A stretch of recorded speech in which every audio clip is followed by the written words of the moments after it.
This is Valley News Live at 10.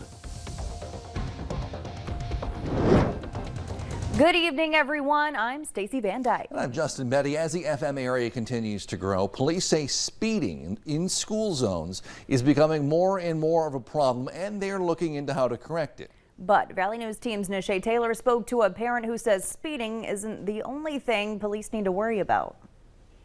Fargo police say they have received numerous reports of speeding in school zones, specifically near Kennedy and Eagles Elementary. You get quite a bit of speeding. My son actually came back crying the other day because he was walking to school and this car was kind of freaking him out. But one mom says speeding in school zones is happening all across the city, including near Lewis and Clark, where her son attends school. When they get going, I bet you they're going, 40, 50 miles an hour sometimes. But she says there's another big concern. The stop sign's horrible too. No one likes to stop. That car just went right through the stop sign, as we can see. What's the solution? This mom has a suggestion. Growing up, we had crossing guards and stuff, and I guess it's not really a thing around here in North Dakota, and I think it would be helpful for the kids. Fargo PD says they are taking enforcement action to help address the speeding violations. They are also reminding drivers to be aware of speed limit signs everywhere. And this Fargo mom has a similar message for motorists. Just to slow down, especially by schools, and all stop signs would be a great idea. Kids need to be seen, and they go across the street and they know how to look both ways, and adults should know how to do the same. In Fargo, Nishay Taylor, Valley News Live. Police also remind drivers to allow yourself a little more time to get to your destination to help avoid lead feet. We have new information tonight on the man found dead in Breckenridge, Minnesota. A post on the City of Breckenridge, Minnesota Facebook page signed by Police Chief Chris Carlsgaard says officers found a man dead from an apparent gunshot wound after an altercation with his wife at their home. The post says the man's body was sent to the Ramsey County Medical Examiner's office for an autopsy. Police were called to a home just south of Breckenridge Elementary for a report of a violent incident this morning. No one has been arrested so far, and the names of those involved have not been released. New tonight at 10, a federal judge has ordered Glosser Images to pay nearly $1 million in damages. Last October, after 16 years in business, the Bismarck-based photography business closed its doors, effectively laying off about 150 employees and subcontractors and leaving customers stuck. Dozens of people sued the business and owner Jack Glosser, and this month Glosser Images was ordered to pay Junction processing company the studio used more than $977,000 in damages. All right, switching gears now. The big story in the weather department was the recent warm-up. Today it was those howling winds. The latest, here's First Alert Storm Team Chief Meteorologist Hutch Johnson. Hutch. Justin, thanks so much. Good evening, everyone. It was a windy day, and those winds were from the north, and we certainly did cool off. Look at these temperatures heading into the evening. We're still in the 30s. That's where we were most of the day, so we haven't cooled off a lot since earlier today, but we are at 30 in Grand Forks, 32 in Bemidji, and 34 in Jamestown. Here is a look at the satellite and radar. Now, the cloud's not showing up too great in our area, but we do have quite a bit, and there's still snow taking place out in the Duluth area. Here is a quick peek at river warnings, and we do have the river warnings and flood warnings along the red from the Breckenridge area through Fargo and points north. The Cheyenne River also has a warning, as does the Wild Rice.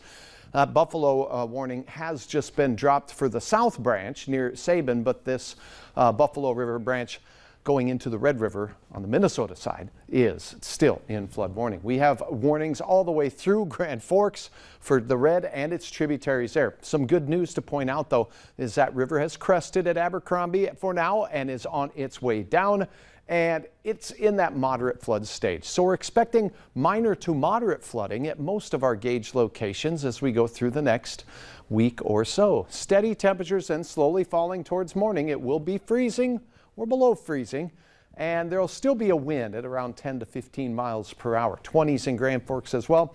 Some frosty streets, some fog possible overnight. We'll detail all of that. We'll look a little closer at that extended forecast. A couple of bumps along the road here as we get a little farther and deeper into spring. All right, thanks, Hutch. The Grand Forks State's attorney says last month's officer-involved shooting was justified. Officials say on February 27th, Corporal Brandon Riccosi and Deputy Dustin Wadholm shot Joseph Espinoza in the leg after he approached them gun in hand. This after Espinoza crashed his car, broke into someone's home.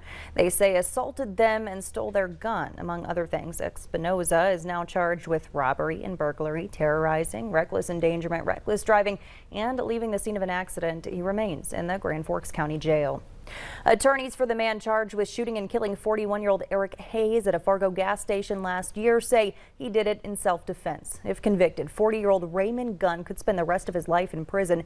Today, his defense team told the jury to take the prosecution's version of events with a grain of salt, arguing that surveillance video will show Gunn only fired his gun to protect himself.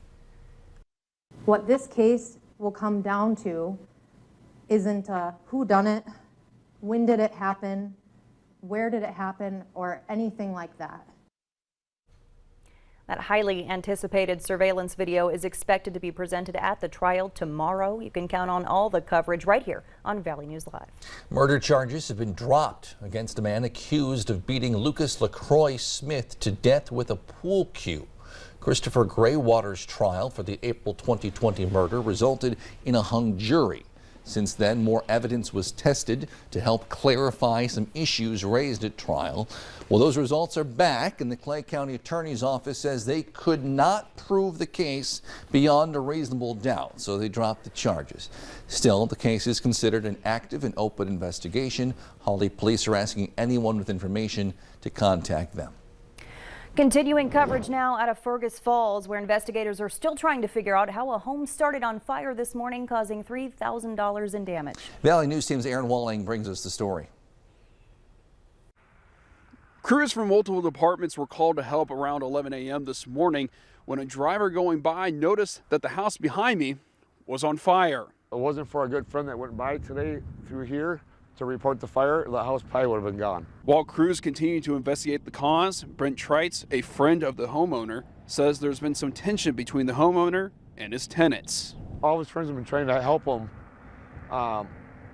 kick him out. So finally he got the guts to do it. They went to court last Wednesday. They had to be out today by noon. According to the Fergus Falls Fire Department, there was no one at the house and they were able to contain the fire within minutes. Reporting at West Fur Avenue in Fergus Falls, Aaron Walling, Valley News Live.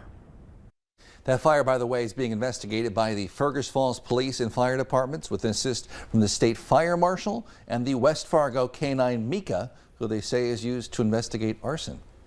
Fargo police arrested two men with outstanding warrants this afternoon around 1:30 during what they called a high-risk traffic stop, the 44,000 block of 31st Avenue South.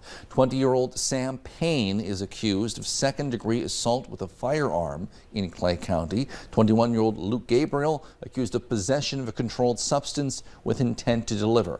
Both are from Fargo and are now being held in the Cass County Jail. New developments on this morning's shooting in Bismarck. Police say a man has now been arrested for murder after a 22-year-old was found shot to death in a parking lot near an elementary school. Police say they got a call just before 9 of shots fired. They say a witness told them 26-year-old Kyle Riley shot the man out the window of his truck. That truck was found abandoned, but officers were able to track Riley down. He was arrested just before 12:30 today and taken in for questioning. A judge has set bond at $1 million for the driver accused of hitting and killing a 77-year-old man in Mandan Monday. Prosecutors say 39-year-old Wade Bison hit and killed Erwin Geigel in the parking lot of All Seasons Arena before fleeing the scene and crashing his vehicle.